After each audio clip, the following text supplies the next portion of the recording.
Bonsoir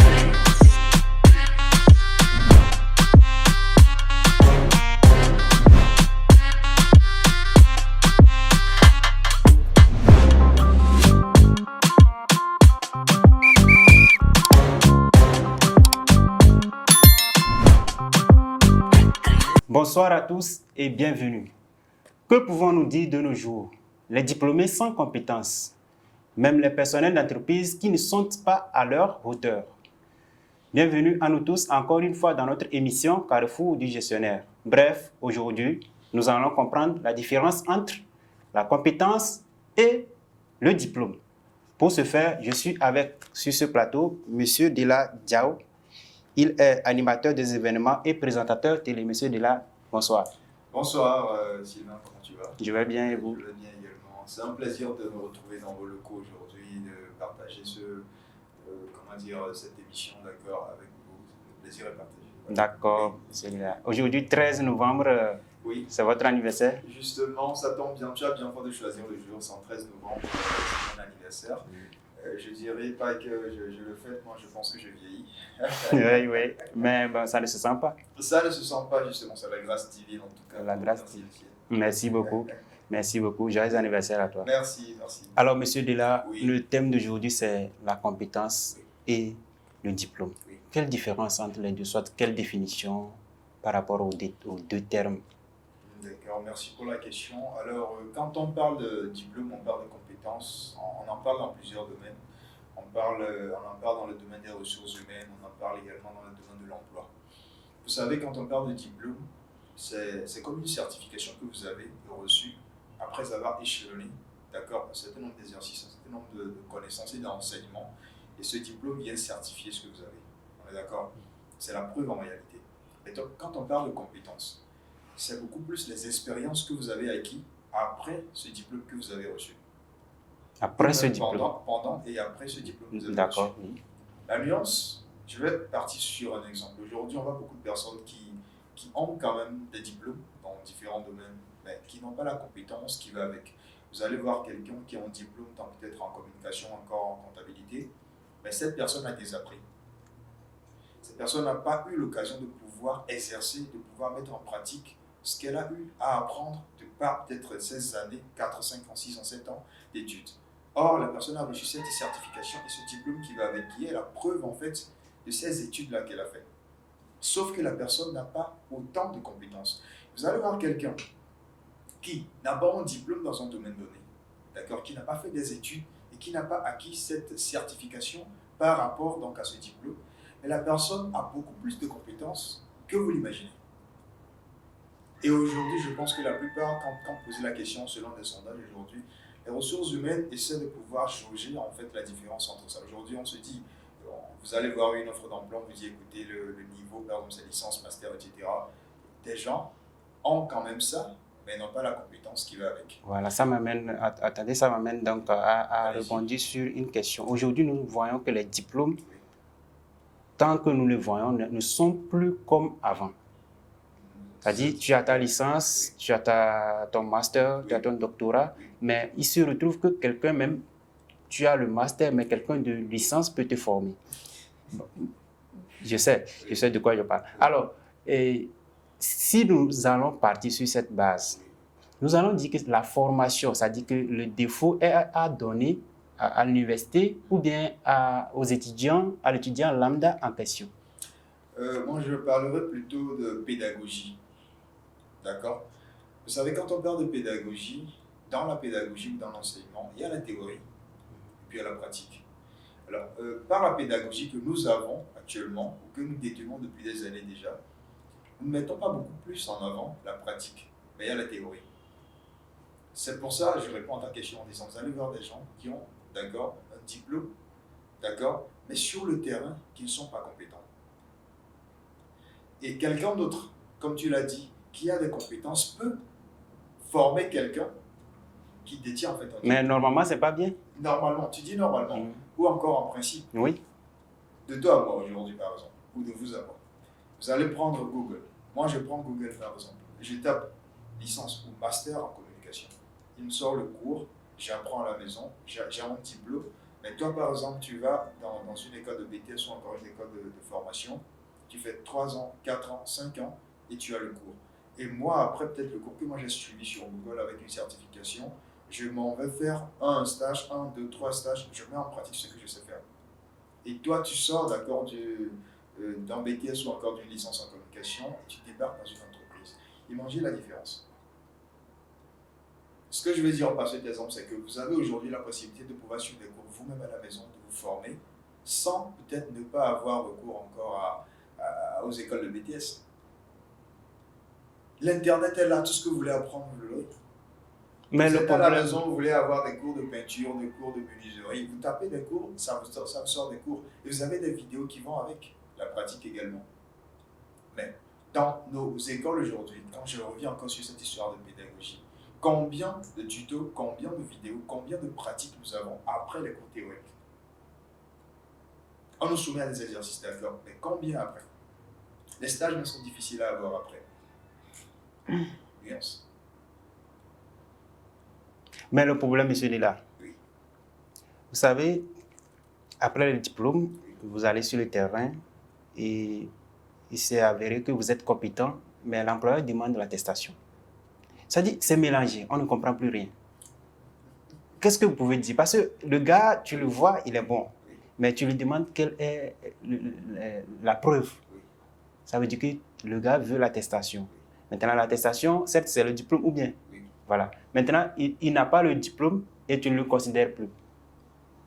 Mais Vous savez, il y a une expression qu'on dit, qu'on appelle la méritocratie. C'est-à-dire, vous méritez quelque chose, vous êtes à sa place exacte. C'est vrai que dans le domaine des ressources humaines et de l'emploi, il est déterminant de recruter quelqu'un qui a le diplôme, d'accord, qu'on a demandé. Mais je disais tantôt qu'aujourd'hui, les ressources humaines se rendent compte que beaucoup de personnes ont désappris. Vous allez voir quelqu'un qui est aujourd'hui peut-être un conducteur de Z, de taxi moto. La personne vous dit que j'ai fait une licence, j'ai fait la FACEC, j'ai fait une licence en comptabilité, j'ai fait une licence en audit. Mais parce que la personne a pris des années pour s'exercer dans un autre domaine d'activité, cette personne a désappris. Et quand vous voulez recruter cette personne, vous vous rendez compte que la personne n'est pas compétente. Ce n'est pas sa faute en réalité. La personne n'a pas trouvé les moyens de mettre en pratique, de pouvoir mettre en pratique ce qu'il a. il y a question de moyens qui intervient. C'est intéressant. Exactement. Et aujourd'hui, les recruteurs comprennent ça.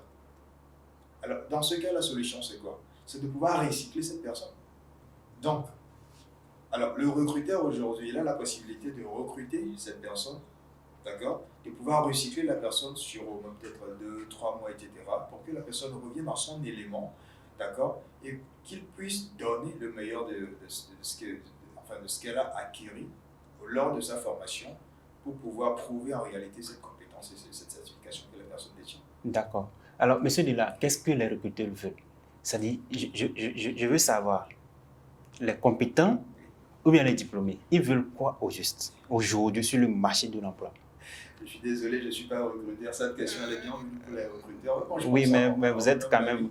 Oui, je pense à mon humble avis que les recruteurs, en réalité, d'accord, veulent en fait des compétents. Personne ne veut en fait quelqu'un qui a autant de diplômes. Vous pouvez avoir un CV de 3 pages, etc. Vous avez des diplômes, etc. Mais si vous n'êtes pas compétent, je suis désolé. Prenez par exemple le domaine le domaine privé. Si vous avez un diplôme et vous êtes dans un domaine privé, mais vous n'avez pas les compétences, c'est risqué. On peut vous sauter à tout moment. Mais quand on inverse, quand vous êtes dans un domaine public et vous avez un CDI, mais vous n'avez pas les compétences, mais vous avez gardé votre CV de diplôme, je suis désolé, vous mettez en fait à risque toute l'entreprise et toute votre équipe également. Personne viendra un jour vous dire, écoutez, quittez de là où encore on a fait un remaniement et puis on a remarqué que voilà, et que vous devez quitter votre poste. Vous êtes en CDI, c'est dans le domaine public, c'est fini, vous avez la garantie. Mais quand vous êtes dans un domaine privé, on peut vous sauter à tout moment parce que voilà, vous ne détenez pas en fait les compétences, vous avez quand même le diplôme, mais vous n'êtes pas compétent. L'essentiel en fait, je pense que ce que les recruteurs veulent en réalité, c'est la personne qui détient un maximum en fait de compétences. Un maximum de compétences. Un maximum de compétences. De vous à moi, vous êtes en face de quelqu'un qui dit, par exemple, je sais le faire, et une autre personne qui vous prouve en fait qu'il sait le faire. Vous privilégiez quelle personne? Ah, celui qui prouve. Justement. Oui. C'est là où je parle encore de compétences. D'accord. Alors, merci beaucoup, monsieur Lela. Donc, nous allons essayer de prendre une petite pause. Nous allons revenir dans un instant.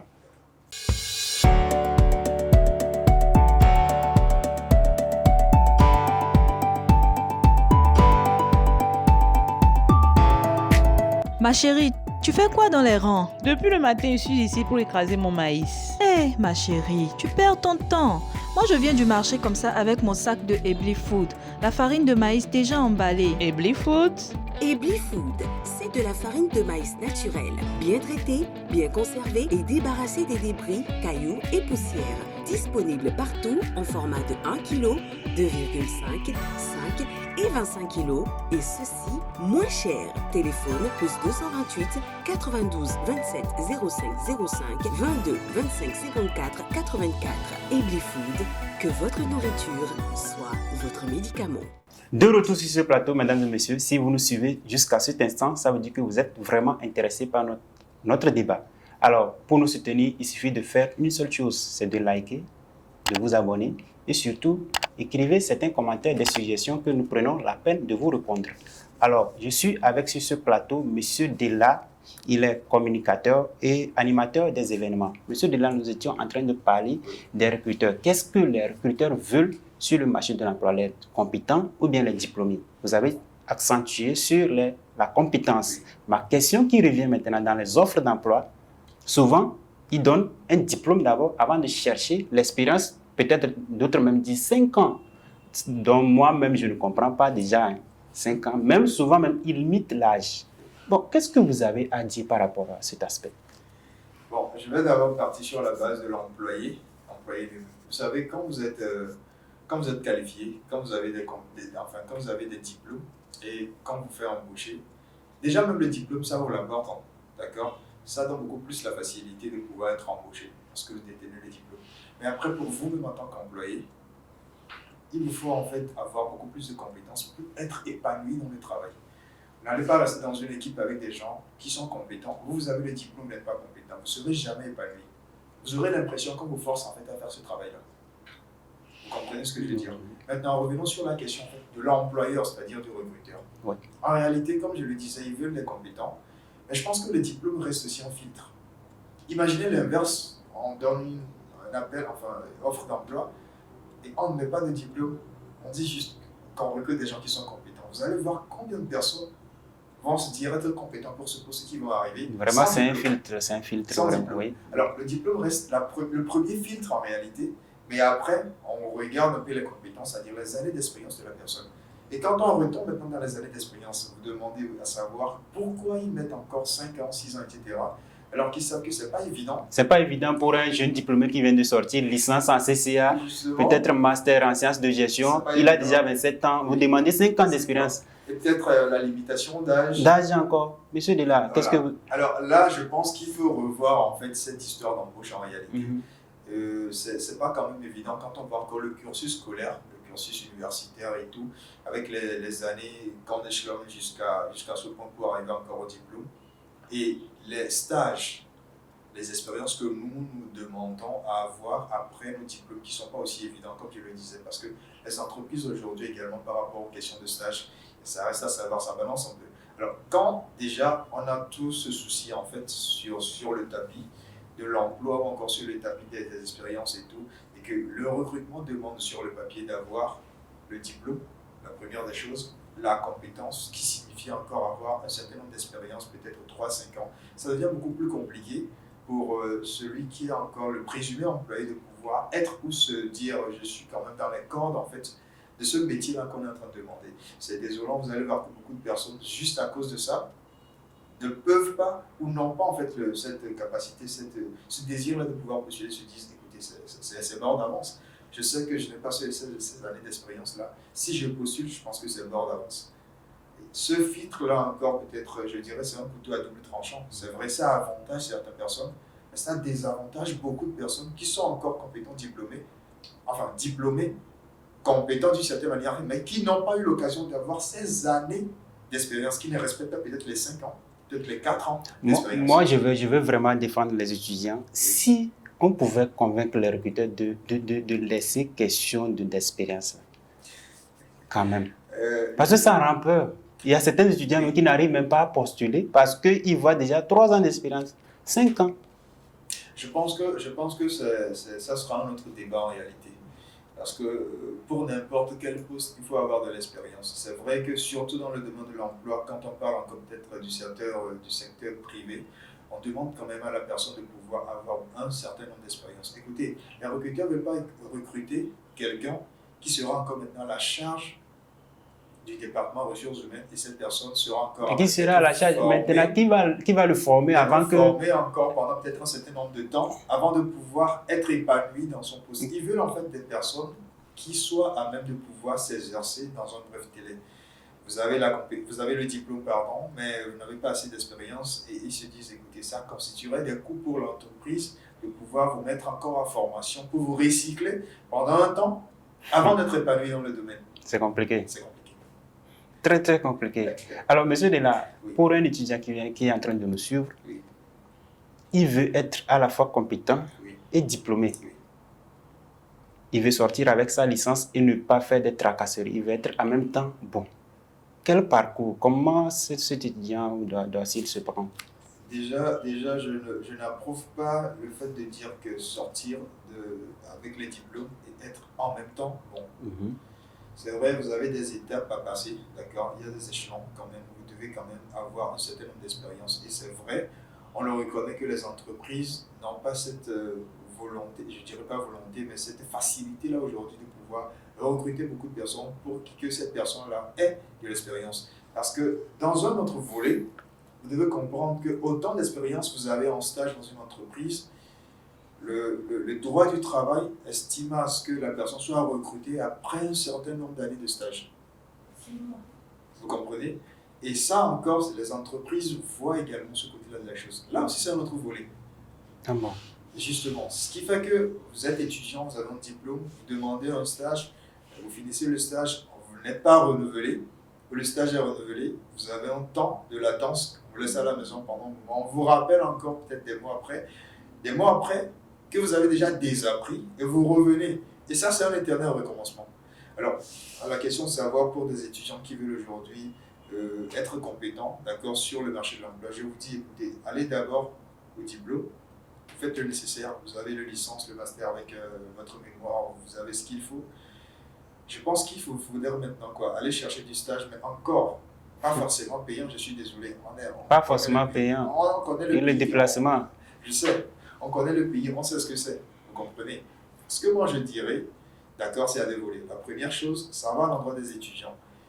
Vous recherchez un stage, vous recherchez encore des expériences pour avoir de la compétence. Allez-y, si vous en trouvez, faites-le. Ne recherchez pas forcément, d'accord, la rémunération, parce qu'on sait que ce sera beaucoup plus compliqué pour vous. Et ce n'est pas toutes les entreprises également qui acceptent de pouvoir rémunérer les stagiaires. Ça, c'est sur le tapis, on est d'accord. Le deuxième volet, ça va à l'endroit maintenant des entreprises qui ont quand même cette capacité de pouvoir payer les stagiaires, de pouvoir rémunérer quand même le minimum, le déplacement du stagiaire, mais qui ne veut le si pas. Il faut quand même que ça se régularise aux deux niveaux pour que ça puisse aider quand même et les étudiants qui veulent avoir de la compétence et ces entreprises-là. De toutes les façons, vous donnez de l'expérience, vous donnez des années de stage, des mois de stage à quelqu'un, vous lui offrez la capacité d'avoir aussi quoi? Une compétence qui puisse valoir dans son CV. Ça nous aide également et ça vous aide aussi. De toutes les façons, le stagiaire dans l'entreprise, il ne vient pas pour rester bras croisés, il travaille quand même pour l'entreprise. Et ça aide en fait l'entreprise à optimiser sur ses résultats. Donc on est désolé, il faut quand même régulariser aux deux niveaux. Est-ce que l'État ne peut pas faire quelque chose pour... Je parle des étudiants bien sûr parce que vous voyez un peu. Donc, un étudiant qui est en train de sortir brillamment avec son diplôme, est-ce que l'État ne peut pas l'accompagner dans le domaine d'expérience pour que l'étudiant au moins soit quelqu'un de valeur sur le marché de l'emploi? Avant d'arriver au niveau de l'État, c'est-à-dire en amont, nous regardons déjà les écoles de BTS de licence, les universités privées qui sont qui sont dans le pays. La plupart disent déjà quand vous allez chercher de la place pour vous faire, pour chercher de la place en tant qu'étudiant dans l'établissement, vous dit on offre quand même des diplômes en tel, mais surtout on offre également un stage après le diplôme. Il y a déjà des établissements qui offrent un stage parce qu'ils comprennent qu'ils ne peuvent pas former quelqu'un et après laisser la personne à son soin pour qu'il puisse chercher un stage qui n'est même pas évident. Alors, les établissements aujourd'hui ont un contrat, ont encore des partenariats avec des entreprises sur le terrain aujourd'hui qui se disent, écoutez, nous formons peut-être 100 étudiants en communication, 50 étudiants en comptabilité, et à la fin de l'année, on peut vous trouver quand même 10, 5 ou 20 en stage chez vous. Et c'est des contrats qu'ils ont. Donc, avant d'arriver au niveau de l'État, je pense qu'il faut encore solliciter en fait les établissements, les universités privées, à trouver quand même des stages à leurs étudiants qui sortent directement avec les diplômes. D'accord. Et ça les aiderait. Au niveau de l'État, c'est vrai qu'on a le code du travail qui peut-être dirait quelque chose à cet endroit, mais je pense que l'État déjà joue son rôle, d'accord, dans la quête en fait de pouvoir réduire le taux de chômage dans le pays et pouvoir peut-être le faire. Est-ce que l'État serait quand même à même de pouvoir trouver des expériences, c'est-à-dire des stages, à tous les étudiants qui Point sont d'interrogation. Gros point d'interrogation d'ailleurs, gros point d'interrogation. Imaginez le nombre d'étudiants qu'on a sur le campus universitaire de l'Open, dans chaque faculté par exemple. Et regardez encore le nombre d'entreprises qu'on a dans ce pays, y compris les PME, les PMI, les entreprises privées et tout. D'accord. Est-ce que l'État serait quand même dans son rôle en plein de pouvoir trouver des stages à tous ces étudiants? Gros point d'interrogation. Merci beaucoup, monsieur Lila. Nos téléspectateurs, nous allons apprendre un peu de vous. Alors, votre parcours, comment vous vous êtes fait vous-même? C'est drôle quand j'en parle à chaque fois. Il y a beaucoup de personnes qui ne comprennent pas. Moi, j'ai une licence en gestion des collectivités territoriales, c'est-à-dire la décentralisation, les préfectures et tout. Et mais avant cette licence-là, j'ai fait également l'université de Lomé avec la sociologie politique et communication. Je voulais en fait rentrer beaucoup plus dans la politique et faire l'ENA, faire la diplomatie, d'accord, et rentrer peut-être sortir après être un ambassadeur ou encore être en plein dans la politique. Donc sociologie politique, communication arrive avec gestion des collectivités territoriales, etc. Mais aujourd'hui, je suis en plein dans la communication et c'est des expériences que je me suis développées avec le temps. J'ai pas tout de suite voulu en fait être dans la communication. Je suis tombé dedans et j'ai pris le train en marche. Vous avez forgé? Et je me suis forgé justement. Et c'est des expériences que j'ai nourries avec le temps. Et aujourd'hui... vous êtes un grand communicateur? Je ne dirais pas que je suis un grand communicateur. Mais nous, on le dit bien évidemment. Je préfère encore rester modeste en réalité. Alors aujourd'hui, ces années d'expérience que j'ai, c'est parce que je me suis formé dans ce que en fait, ma passion, je veux dire, ce qui reste encore la communication. Je ne dirais pas non plus que j'ai désappris dans ce que j'ai appris comme sociologie politique ou encore gestion des collectivités. Oui. Je n'exerce pas en réalité, d'accord, en termes de connaissances ou encore en termes de diplôme que j'ai. Je le dis, je n'exerce pas encore dans ce domaine-là. Je suis beaucoup plus encore dans la communication. Et je pense que c'est un pont pour moi en réalité. Ça me permet aussi de beaucoup plus apprendre dans d'autres domaines d'activité. Parce que, excepté ce que je viens de dire, je fais encore beaucoup de choses. Je suis encore dans la direction artistique et je suis encore artiste pour culturel. Je fais vraiment beaucoup de choses en réalité. Alors, la communication que je fais aujourd'hui, je viens de faire donc les 10 ans déjà de ma carrière parce que j'ai commencé en 2013. Je fais 10 ans de carrière. J'ai fait un peu le tour de quelques radios et télé de la place également. Et c'est par ces années d'expérience-là que je suis arrivé au niveau où je suis aujourd'hui. Voilà. D'accord. Alors, quand je le dis, beaucoup de personnes ne croient pas. Les gens pensent qu'en réalité, j'ai fait une école de communication avec un diplôme qui est certifié et voilà, qui me permet en fait d'exercer. Je vais te donner un exemple. Ce n'est pas pour me moquer de quelqu'un en réalité ou qui que ce soit. J'exerce, c'est-à-dire je fais la pratique de ma passion dans ce que je suis pendant ces 10 dernières années. Et dans ces 10 ans justement, j'ai eu l'occasion de pouvoir discuter, j'ai eu l'occasion de pouvoir travailler avec des gens qui sont sortis, licence en communication, master en communication, mais que moi j'ai coaché, mais que moi en fait j'ai pu diriger pour pouvoir acquérir un certain nombre. Voilà donc la différence entre le diplôme et la compétence. Je voulais le dire. Vous allez voir des gens qui sont sortis avec des diplômes, d'accord, qui vont faire... Vous allez avoir froid dans le dos avec ces diplômes. Et vous, parce que vous êtes sur le terrain, vous avez travaillé sur le terrain, vous avez acquis un certain nombre d'années d'expérience et tout, et avec une diversité, vous allez voir que la personne, par exemple, n'est pas même de pouvoir faire des choses que vous faites encore sur le terrain. C'est là encore je parlais de pratique et de théorie. Les gens ont un diplôme en communication, je suis désolé de le dire, vous leur mettez devant la caméra, par exemple, vous leur demandez d'aligner un paragraphe, parce que la personne peut-être a une spécificité en journalisme, peut-être journaliste sportif, etc. Demandez à la personne d'aligner un paragraphe devant la caméra et la personne n'est pas à même de le faire. La personne le traque, la personne a de la difficulté à faire de la diction, etc. Or, nous ne l'avons pas fait techniquement, mais avec les expériences que nous avons aujourd'hui, je reste encore modeste, pas prétention, Oui. nous arrivons quand même à coacher ces gens de personnes à atteindre en fait un certain sort. Merci. Voilà. D'accord. Merci beaucoup, monsieur Lila. Merci à vous. Alors, je termine avec vous. Quel message à l'endroit de nos chers téléspectateurs? Face à la caméra, bien sûr. Les chers téléspectateurs, mon message à leur endroit, moi je vais beaucoup plus m'apesantir sur les demandeurs d'emploi. D'accord. Puisqu'on reste encore dans le sillage de Dans le l'emploi, des diplômes. et des D'accord, compétences. d'accord. Et essayez d'avoir beaucoup plus de compétences qui vont avec les diplômes que vous avez. C'est vrai que beaucoup de personnes ont des appris, ça je le reconnais. Aujourd'hui, vous allez voir quelqu'un qui dit, par exemple, que j'ai fait la géographie et je suis dans le BTP. Quelqu'un qui vous dira, j'ai fait l'anglais, mais je suis, je sais pas moi, je suis dans la réalisation, je suis dans le montage vidéo, etc. etc. Aujourd'hui, avec ce qu'on a aujourd'hui, on n'exerce plus vraiment ce qu'on a appris. Chacun essaie de se débrouiller, de trouver en fait quelque chose à faire, et par là, vous avez des expériences dans ce domaine d'activité-là. Et donc, ne laissez pas de vous concentrer sur un seul domaine d'activité ou encore ce que vous avez appris de par les études ou encore le cursus scolaire que vous avez fait. Ayez cette volonté, ayez cette capacité-là de vous ouvrir en fait, d'accord, de pouvoir acquérir des expériences dans n'importe quel domaine d'activité. Je pense qu'après, d'ici là, les recruteurs continuent en fait de comprendre qu'aujourd'hui, il n'y a pas que les diplômes qui vont, mais il y a encore la compétence qui rime avec.